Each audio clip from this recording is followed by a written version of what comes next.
Hello everyone, how's it going? Dr. Incompetent here, and let's play some more Frostpunk 2, shall we? Picking up where we left off with our guide for complete beginners. So, every time I pick up the game, after I haven't played for a bit, it's a business of systematically pausing the game first, and then seeing exactly where I am in terms of what needs to be addressed immediately. So, you could see that right in the center, we have a surplus of heat, and we have a huge stockpile of coal. So that's tremendous. We're heating people, which heat is so important because it being cold and not having heat can agitate so many indicators. Like if people are cold, then you start to produce disease, and this bleeds into other categories as well. And people die, and people get sick, and all kinds of things, and it could snowball from there. So you definitely want to address that first, and we have 365 heat stamps and 410 prefabs, which is actually pretty good. 2 cores sitting there for us. We have a population of over 12,000, and we are growing, but only at 6%. Towards the progress to just getting a huge influx of people. Once that bar fills up below the population, then the game's going to hit you with a bunch of people, which, has pros and cons, obviously. We have a workforce that's free of about 1,800, so we need to give those people some jobs. And we have 10 sick people. And people are sick not because we don't have a surplus of heat, but because we have a shortage of housing. So because we don't have enough housing, even though it's warm, people are living outside, God knows how, and not being warm. So we need to be building houses. We are at a deficit on food. We do have a stockpile, but it's only going to last us 4 weeks. So we need to really address our food situation. Materials we are out of, and we are running out there, so we need to start producing materials immediately. And goods, we can get that, but that's not as high on the chain of priorities. Now, over here, this is our temperature, and it's going to get colder in a bit. We are exploring, as you see in the upper right, the Frostland at 71% to completion, and we actually have 10 free Frostland teams, so we might want to check out what we can do with them. Then the quest that we're doing is finding a permanent source of fuel outside the city. And we have 177 weeks of coal, which is fine. I mean, that's 3-4 years of coal. That's great. In the bottom, you're going to see, running along the ribbon, our relationships are pretty decent, and it looks like we can pass a law. So the council is open and accepting of a law. Oh, no. We just got a new law that we can pass. The badge would... Sometimes if it's going to be open in 5 days. If you see that badge, it generally means that there is a new law that has happened, and it's over here. So a new law, like you see how all these laws are locked. Outpost operation, new work model. These haven't been opened yet. But worker shifts means like people want something done about this, or it's opened up for us otherwise, and we need to do something about it because it's going to cause a problem, depending on what it is. Now, this having unregulated shifts has no effects. But if we want something to happen, we can have machine-centric shifts, which the New Londoners and the Faithkeepers like, and it decreases the workforce requirement. So the machines help, but it increases squalor. Now, squalor is... I misunderstood this myself when I was doing this on my Let's Play. And I should have just read this tooltip. I kind of thought squalor was like poverty, but it is, but it's the filth, grime, and population, or pollution, rather. So, like, the machines generate filth and pollution, and so it decreases, like, their quality of life for the people because they have to live around all this, nasty pollution and noise and things from the machine. So that's a consequence of that, but generally that's a good trade for workforce. Okay, so that's a law that we can pass. And I'm going to push V to bounce out and see what's going on out here. So I'm going to rotate. I like just having New London like face this way, so the text of all the words on the map is right. And we're looking at the frozen bay, but there's also this place that we could go, or this place. And okay, so if this one, if you look at it, once you click on these question marks, it will reveal them. And you can only see these question marks on the map in a region if you have sent scouts out to explore it. So right now, like for example, we're investigating the frozen bay. And once this little progress diamond fills up, then we'll get a certain number. It depends on the region of question marks will pop up with points of interest, basically. And so right here, we have found that there's some people who want to come back here. But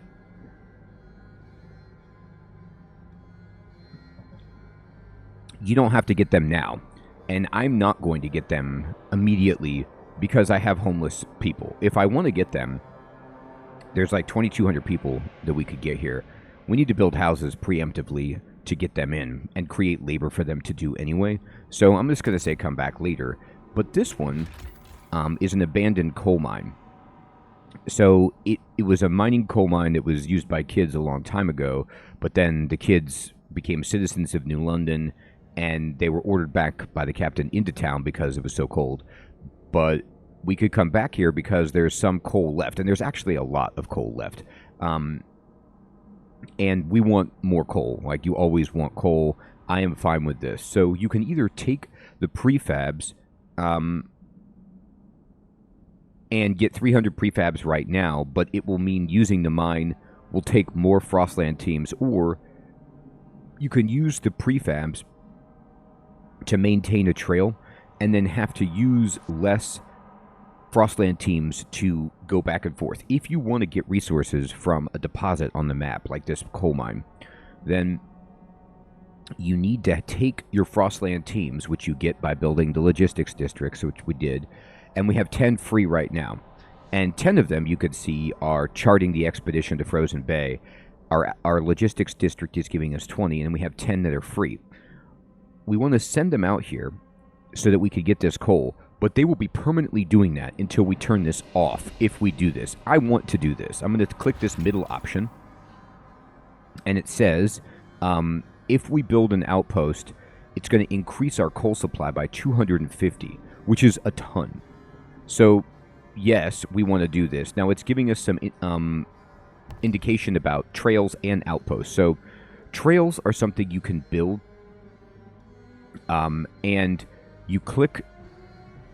They're a little bit weird, at least for me, to get them to work. But anyway, you click to place these pins on the map to mark where you want the trail to go, and then it creates like a cost to create and maintain the trail.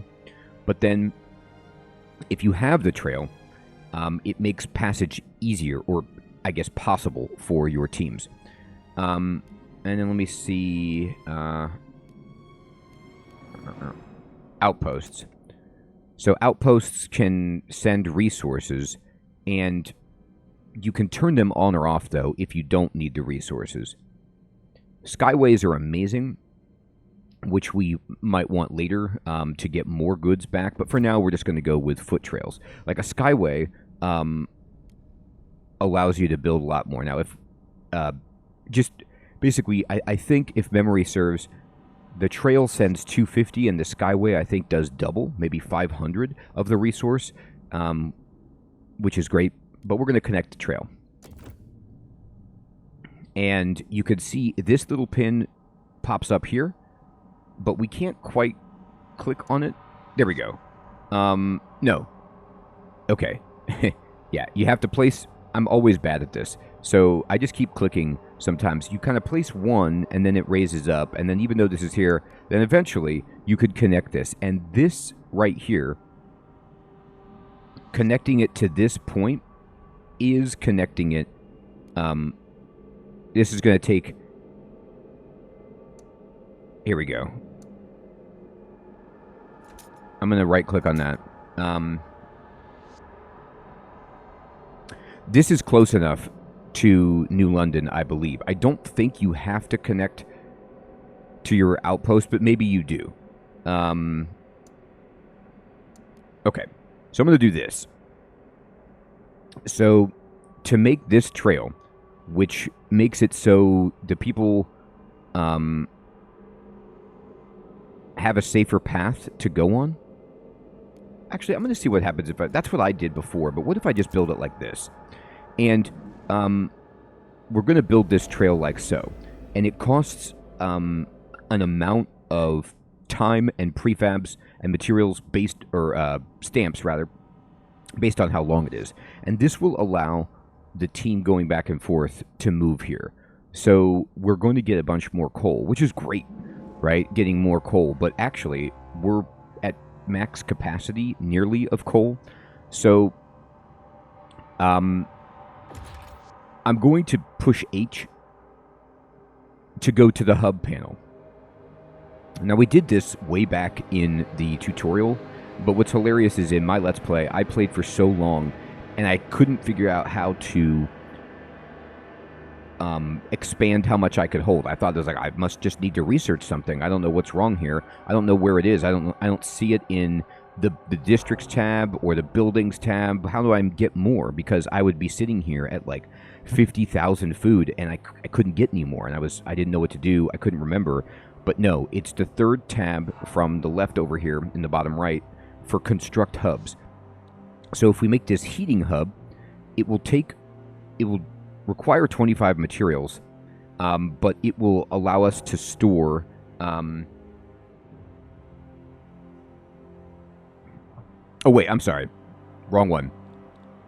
This is just heats more. It's like this thing on the left, sorry. Not all of these just store. These four store. This one is like almost from the first game where you would build the heating poles or posts around town. This is what we want, fuel stockpile. So this will give us 50,000 more stockpile of coal or oil, whatever. And we want this immediately. So you have to build this adjacent to a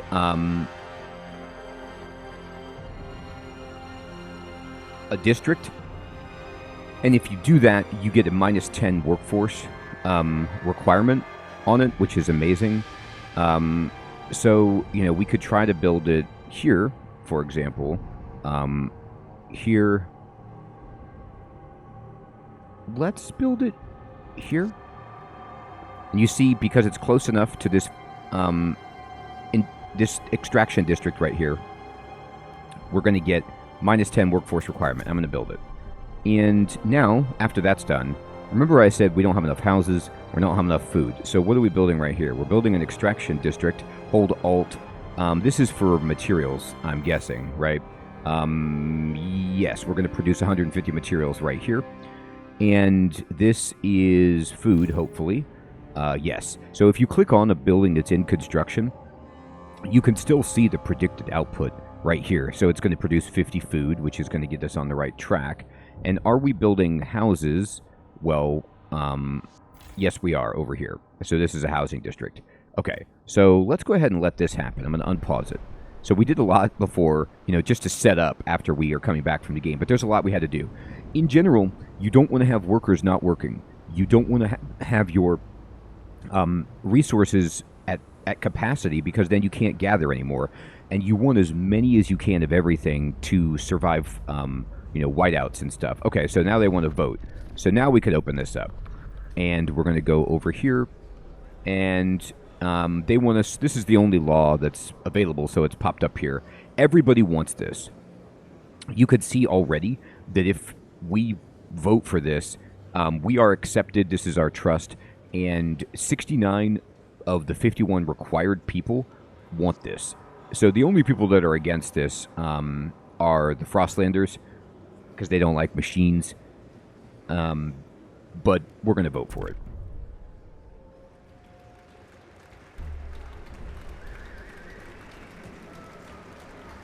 The proposed law has been approved. So we pass it. And so now we get a reduction, and you see right away it happened. Look at this.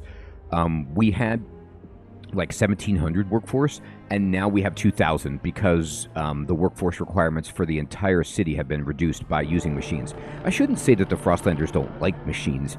It's more like they don't like automated, like, you know, that the solutions of New Londoners that thinking that machines can do everything. They have a different approach to surviving.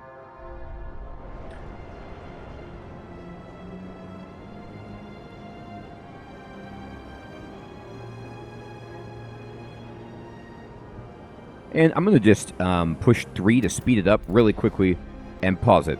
So, oh, it's saving it. Okay, I'm going to pause the game. We have somebody talking down here. And this is the Faith Keepers. This says, Faith Keepers support the Steward. So their relations are devoted.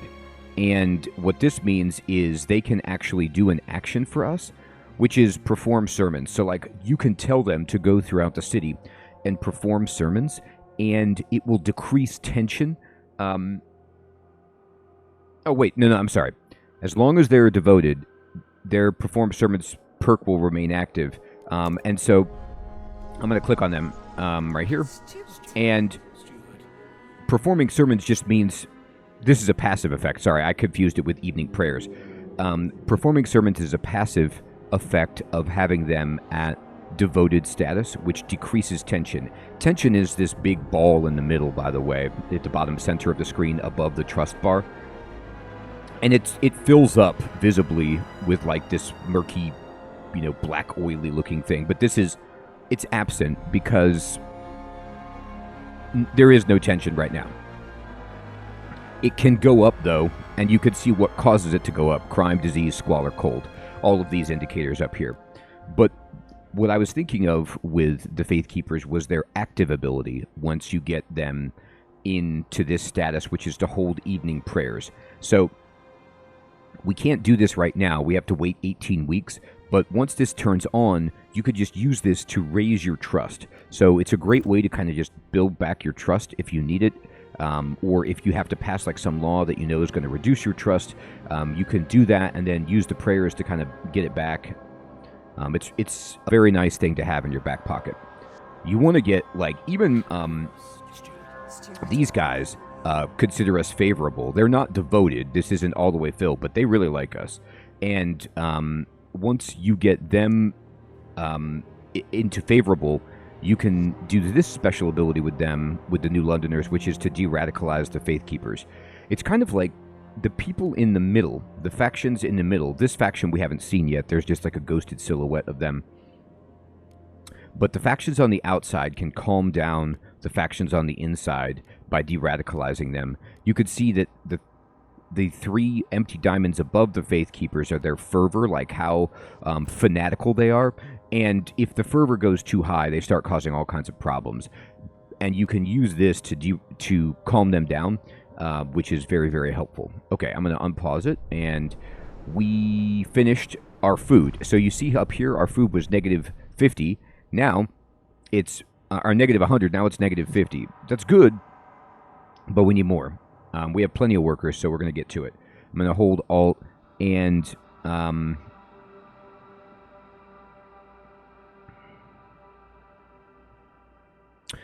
let's start frost breaking. We need more materials. We need pretty much everything. We need these prefabs up here as well. So I'm going to push X to frost break, and I'm just going to start getting us over to these materials here. And then I'm going to push X to frost break again. We do have 1 food that we can get right here, which is okay, but I'm going to get out to some more food. And I'm also going to frost break again to make sure we can build more houses. So over here, you could see we're digging down here and to like build some houses, but we can do a better job of breaking the frost here to allow more people to live over here. Good? Okay, I'm going to unpause it.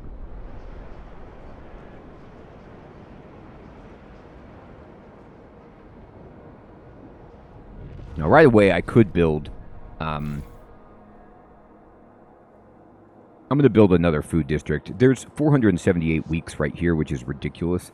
And if I... Let's just say, for example, I went to build... a food district here. And I was just like, okay, build it here. And then we get some heat benefits. And then, do this. On just one food pile. This will give us 50, but it only lasts for 240 weeks because there's only one node there. But so what? It's going to get us to net zero on food, which is what we need to do immediately. We're going to start starving very soon, so that's less than ideal. We have so many workers. We need to put them to work. This coal deposit, by the way, we turned it off because we didn't need it. But now, the more districts we build, we do need coal. And yet, even I'm not going to turn it on because if you push V to go to the map, you can see... Let me carve this out. Have they finished the trail? Okay.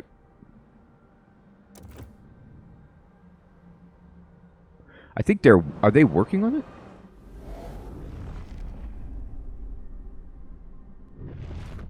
You know what? Okay. They built a trail, right?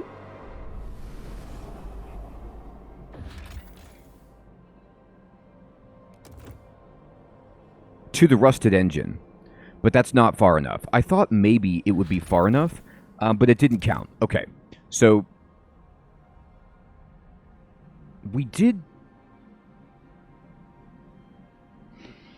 Okay, so this pin confused me, and please don't do what I did. You do have to connect it here. This is where I connected it. I was just kind of trying to see if this pin would allow us a shorter path, but it doesn't. So I built a trail right there, which is okay, but you can't... I don't know why you can't... If there is indeed a trail here that they dug, I don't know why I can't start from that point. Let me see it again. Trail construction. Here we go. Let me do this. So I'm going to use this and connect the trail like this. And this should allow us to have this connected, I'm hoping. And then let's go back into the city. Let's see how that works. So you do need to connect to that pin. Now the pin, as far as I understand it, reflects where in your city your logistics district is. It's like they're coming in, the scouts are coming into your logistics district. So if you have more, because there's more places throughout the map, like all over our map, where we can build logistics districts, wherever you see these compasses. And then I think this would give us more pins around New London to connect trails to, but we'll see.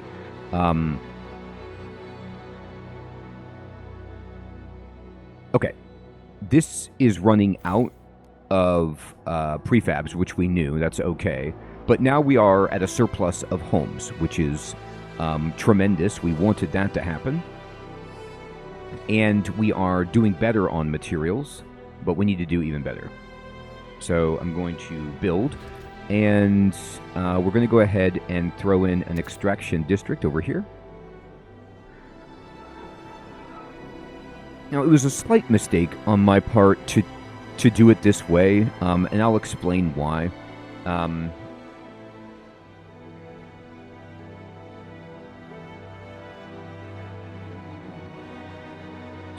If I build my extraction district here,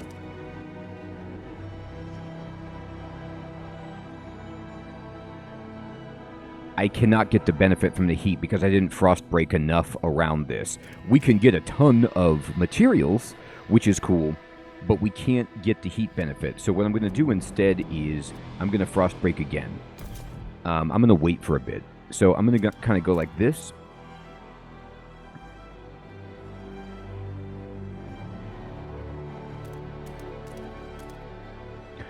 And I'm doing it like this with the hope that I can build 2 districts up here. One just taking 3 material nodes, and then another taking 3, and them being adjacent to each other to get the heat bonus. I think that will work. I'm just going to do this to make sure. But anyway, we're running low on stamps. The food is going to be hopefully addressed. We have 1 week of food, which is scary. But I think in just a moment... actually, can I build a food district? I can. Let's just go ahead and do that. Same issue up here with the heat, because I built like the path that was going straight for it. So let's just try to save some overall heat.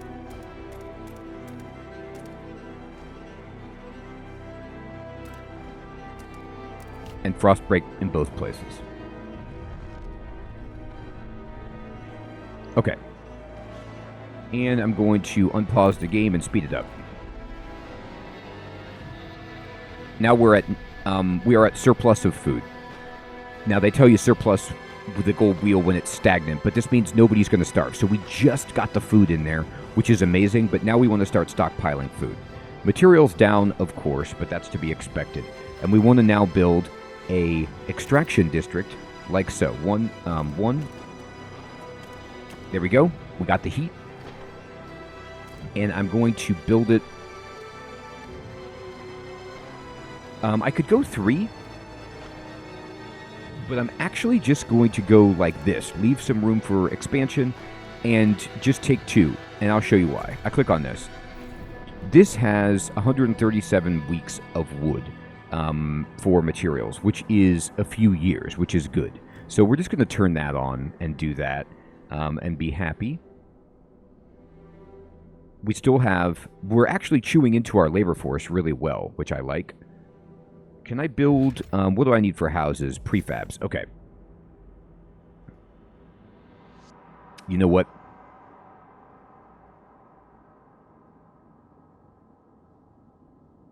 How many prefabs are we going to get from this?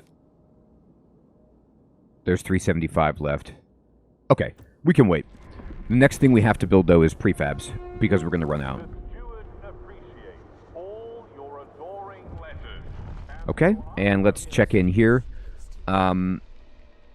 So when one door closes, steward the Faith Keepers have become their monthly processions, visiting each door in the city as a symbol of the captain's presence. However, a select group of Frostlanders refuse to leave their doors open. We aren't getting in their way. We just don't want strangers barging in our homes.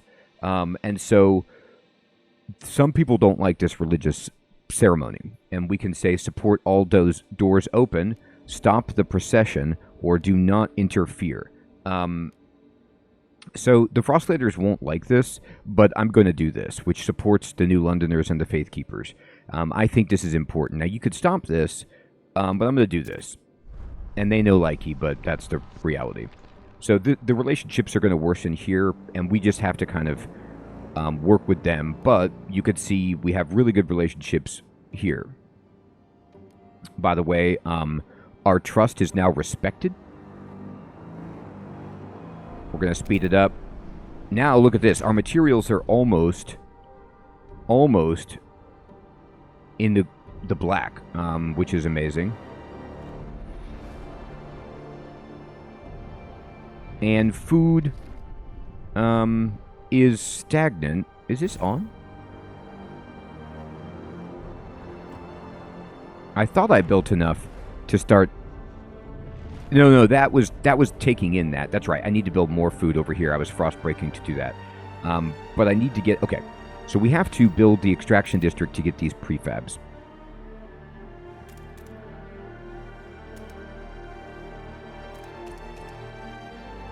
We will not get the heat over here, no matter what we do, really. But that's okay. Like, we just need prefabs so bad that it doesn't matter. And our workforce is now dropping. So what we want to do is build another housing district and go bring in those other Frostlanders if we want to get some more workers. We have 10 free Frostland teams, so let me go out. And we did, over here, find a couple of things. And this one has a flashing badge. Look at this. In a cavern near the bay, we found a disturbing sight. Bodies in sturdy Frostland gear neatly laid side by side and left to freeze.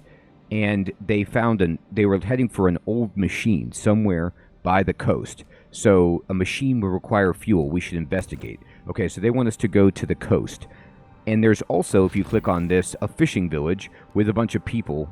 And so we could come back later to get them. I'm going to click on this. And it's safe threat level, it's open territory, so we only need 10 Frostland teams to go investigate. This is leading us towards the source of fuel that we need. So I'm going to launch the expedition so that we can get the fuel. And now, by the way, everybody, verify. Okay. Because I did this, I didn't know that you had to, but now I could confirm it. In my Let's Play, I just connected it to this pin and didn't think anything of it. But because I saw this pin, I was like, maybe you can just get them partially there, and then they can just, you know, off-road it for the last, like, the home stretch. No, the trail must be completely connected to New London, and that's determined by your pin sites of where your logistics districts are. Once we've done that, once we connected this trail, you see how it's kind of, like, got this flowing black line through it to indicate that people are traveling on it. And then the site has this gear spinning on it that tells you you're getting 250 coal from this. And it's shipping by trail to New London, and we have 430,000 left. So this is always taking 10 Frostland teams to maintain this. You can see the requirements 10 right here. But now we get a bunch of coal. And if I go in here, you can see we're at plus 165 on coal. And because we built the hub, we can store 100,000 coal, which is awesome.